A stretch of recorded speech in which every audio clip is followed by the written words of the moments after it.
Yeah. Okay. All right.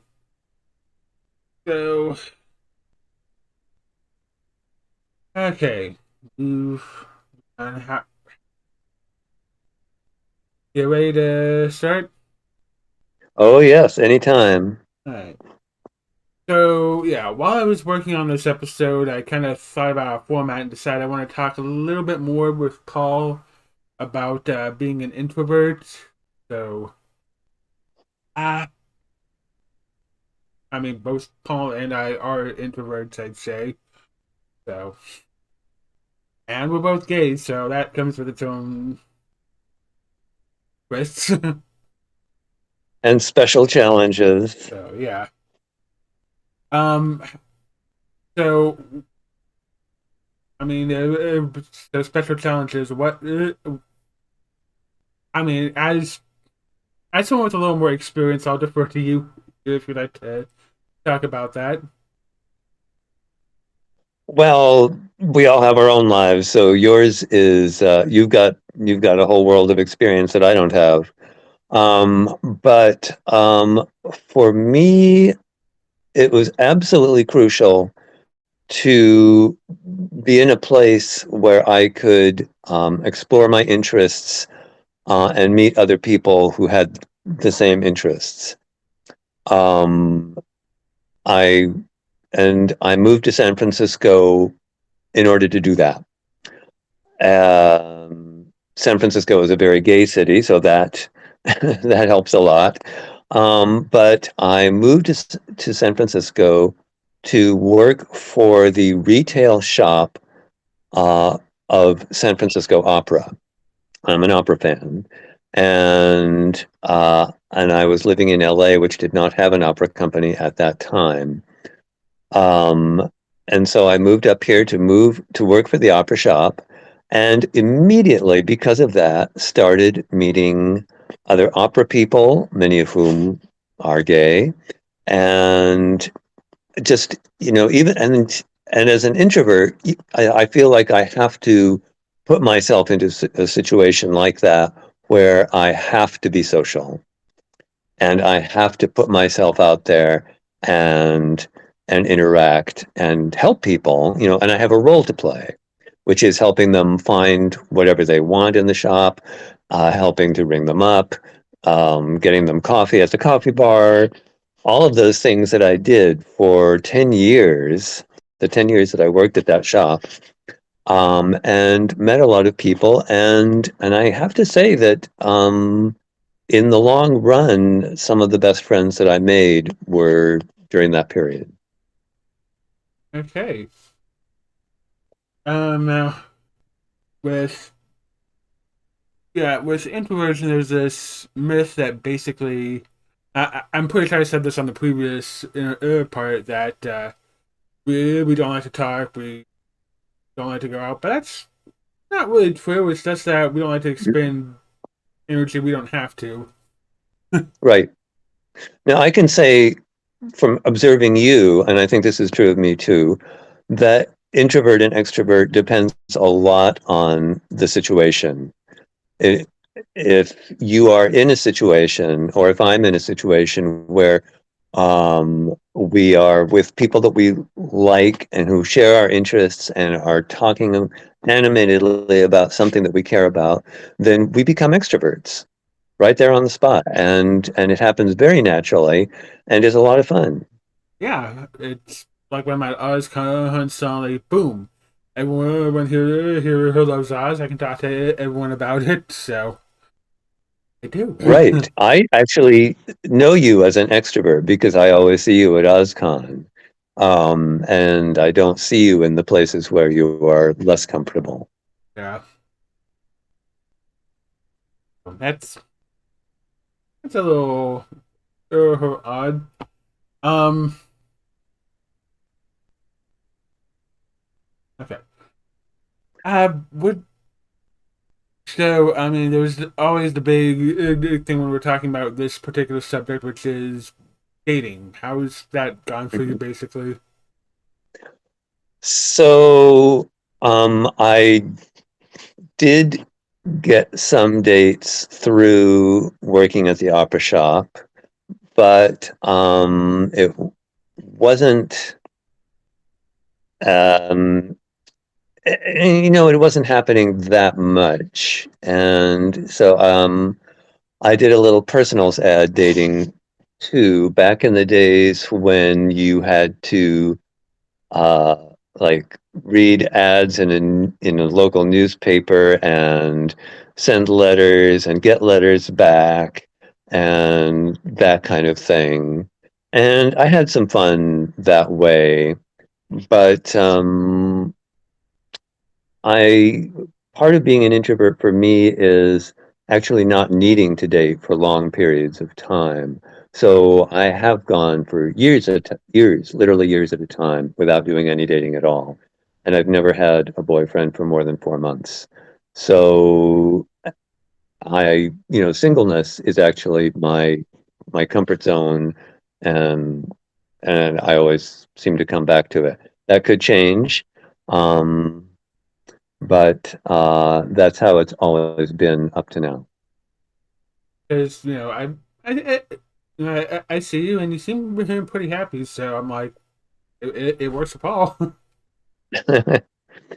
Well, it's like any lifestyle choice that anybody makes. You get a lot from it, and you also sacrifice something. So I see people obviously who have mates, whether gay or straight, who are happy or at least secure, or and also some who are not happy and who are in a mess. Um, and of course the culture, as you know, the culture is constantly telling us we need to pair up, constantly telling us through movies, through TV, through all sorts of things that we are not complete if we don't have a mate.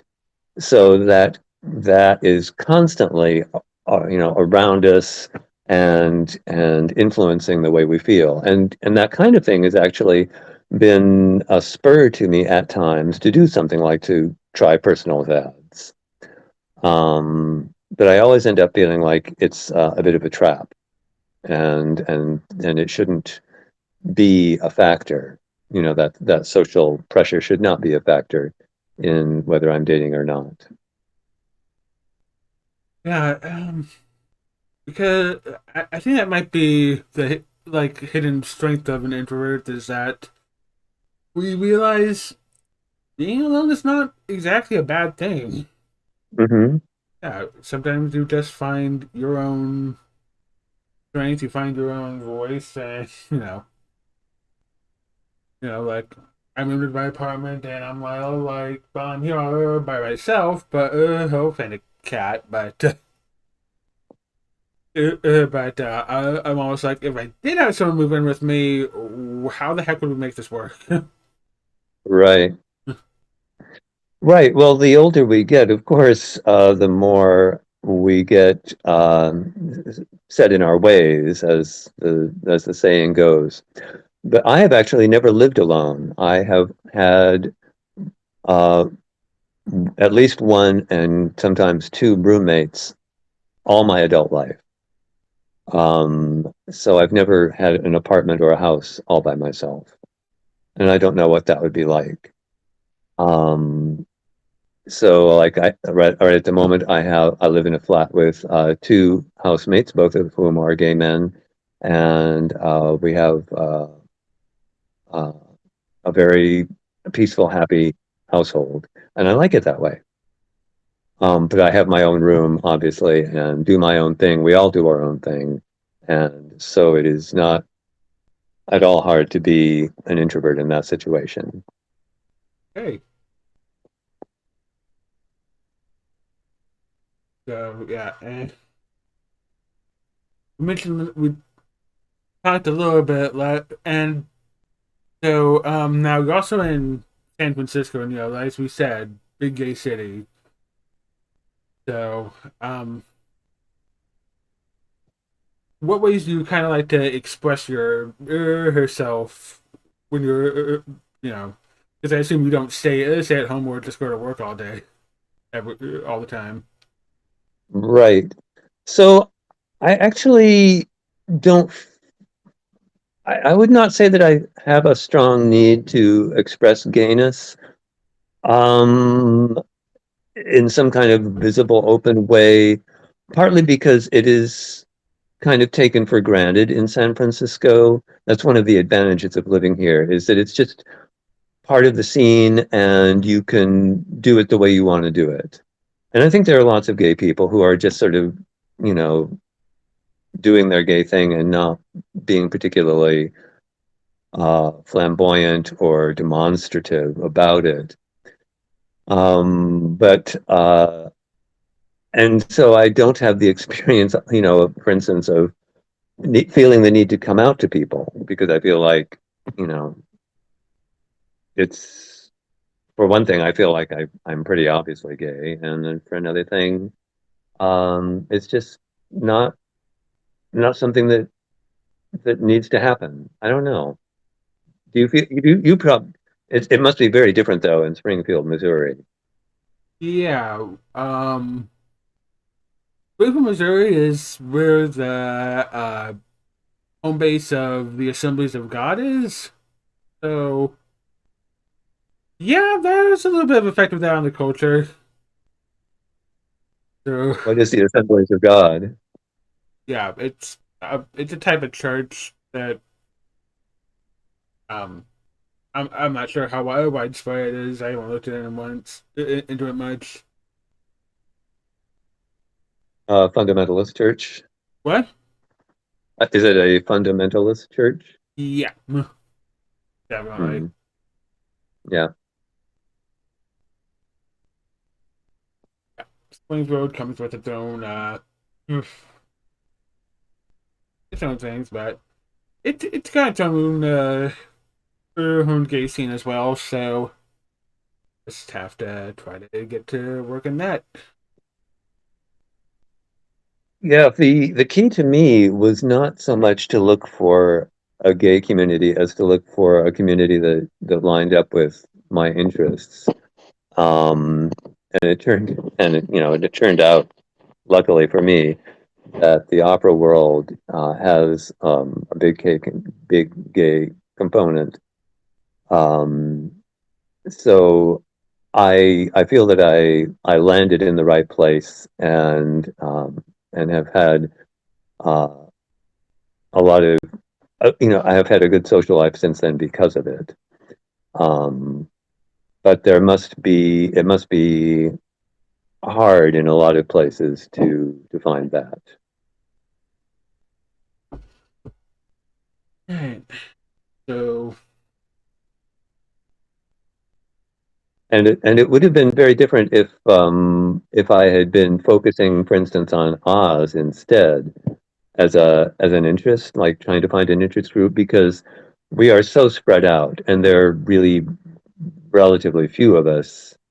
Um, so so it would be hard to say to someone, look for the Oz community in your neighborhood because there probably isn't one.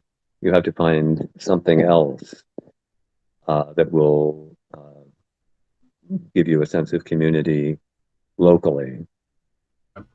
because Oz is a niche fandom. So Right. yeah, yeah.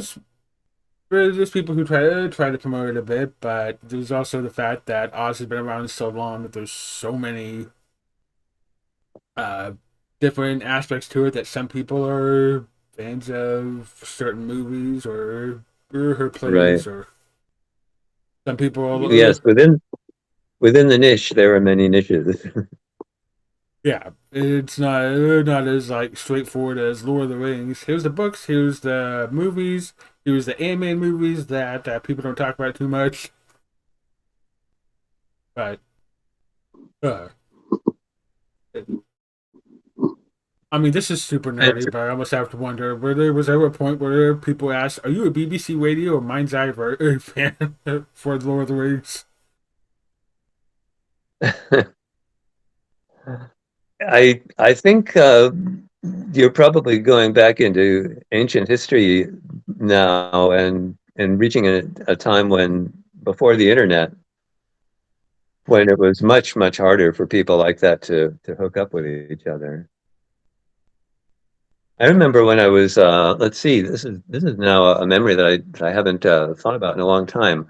When right at the end of high school, I was a big Lord of the Rings fan, um, and a woman friend and I got invited to a meeting of something called the Mythopoeic Society, and those were people who got together to talk, like grown-ups who got together to talk about adult fantasy books.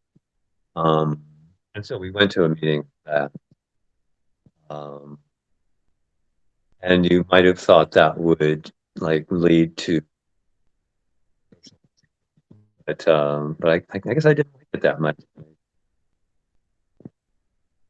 But it does seem like that would be a way to go for, at that time. You know, like the only thing you can try to find you for it. Okay. Alright. So, uh, yeah. So really, I think that kind of your story here is that you managed to find your strength as who you are, found communities you're comfortable in, being who you are,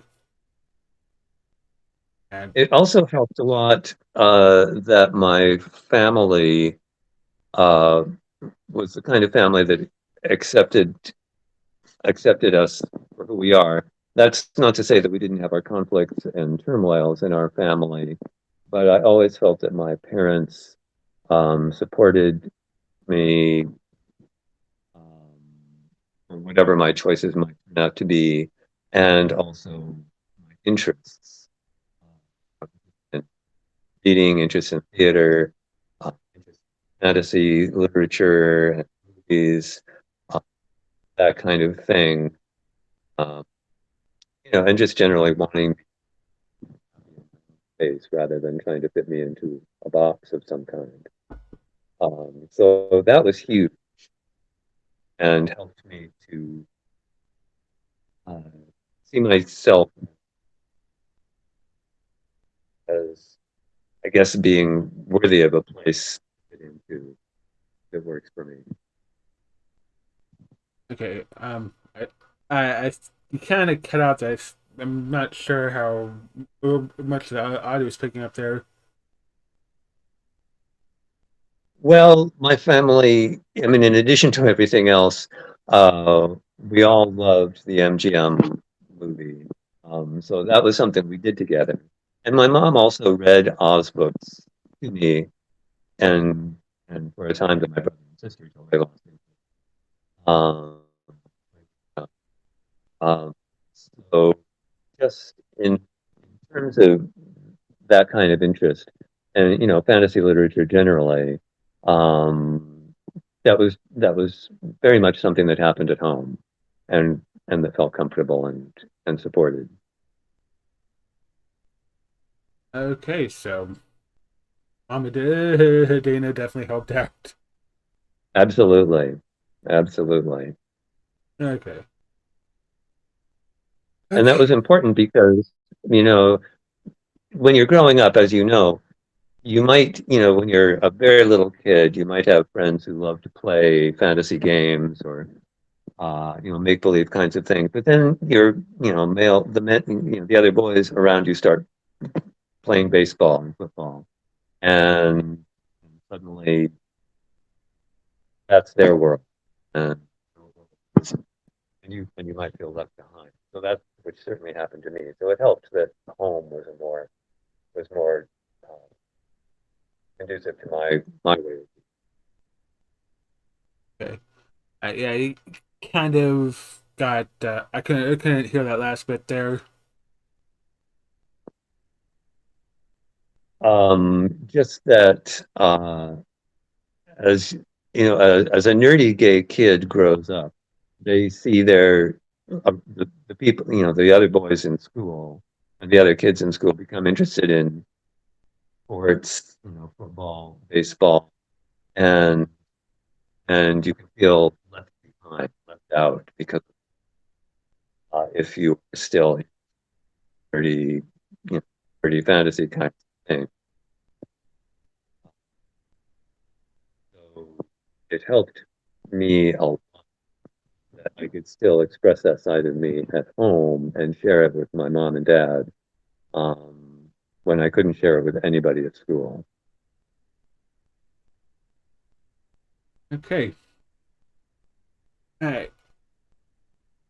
Yeah, that. I'm really glad you had that supportive family to start with, and were able to find that.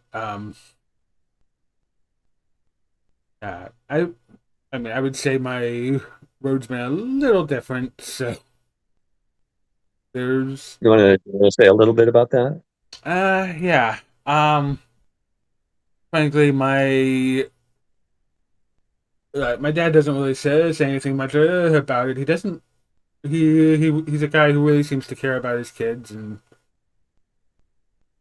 as far as he's expressed, he doesn't seem to really judge anyone. One, but my mom is, well, she's a very religious person and is always afraid that we're going to go, or we're not going to be together in heaven. And I'm like, Mhm. well, uh, so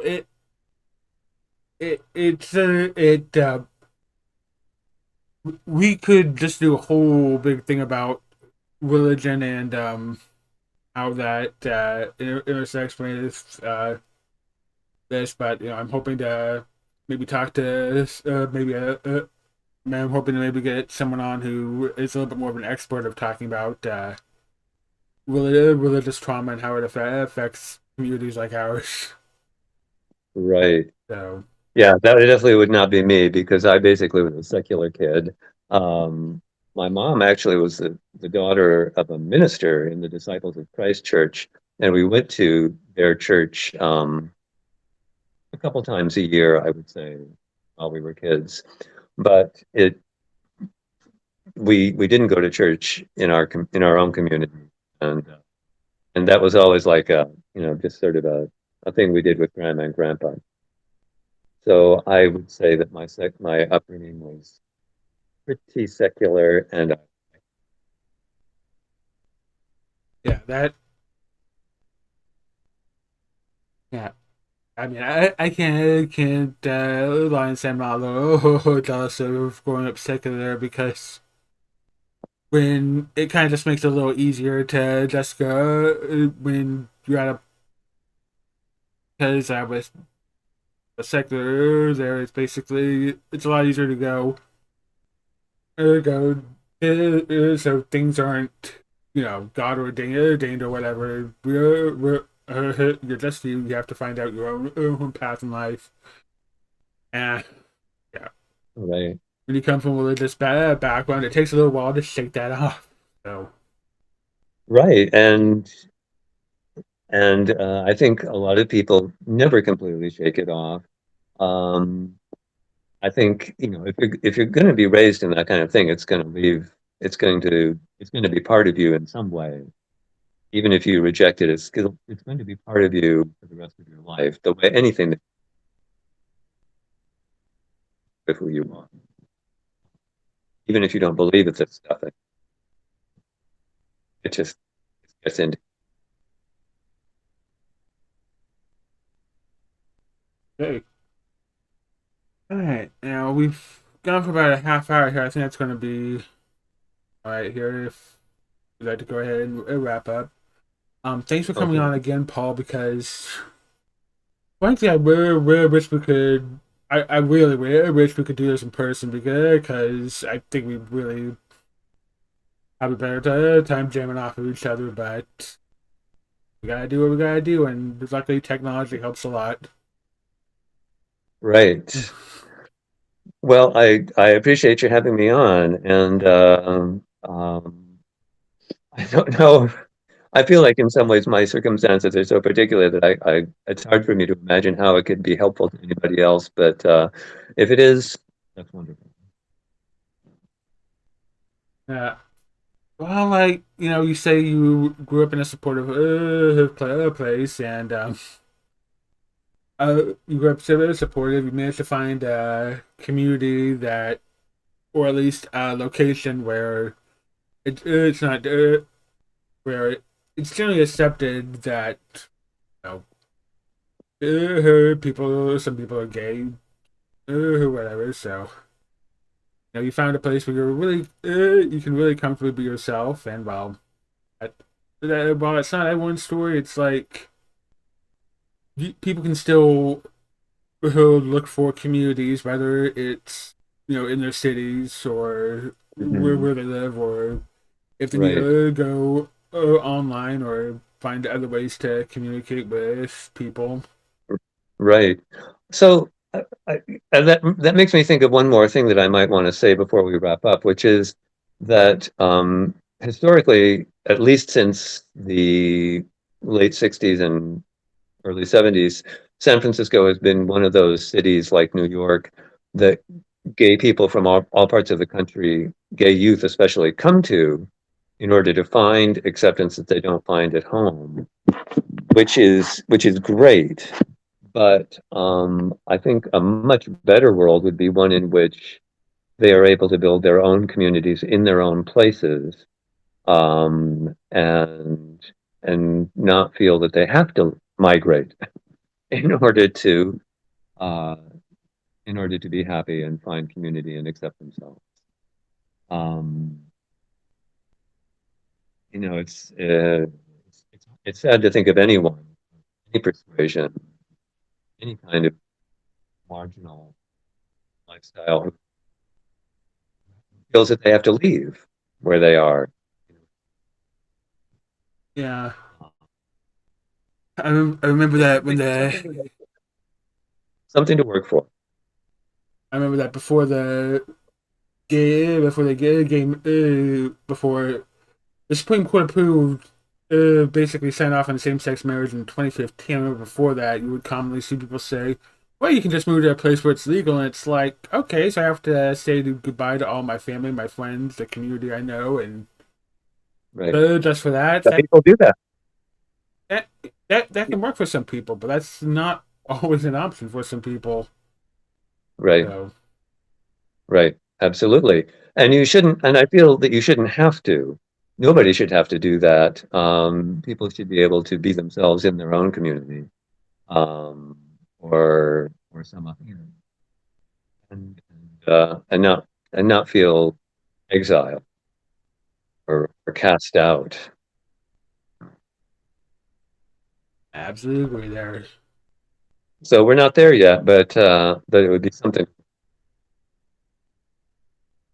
Yeah, we want to. We would like to be in that world. Right. Okay, well, thanks very much for sharing your thoughts, opinions, your wisdom. Well, thank you for having me, Jay. It is a pleasure to talk to you anytime. All right, thank you very much, Paul. Okay. Thank you, Jay. Have a great day. Bye.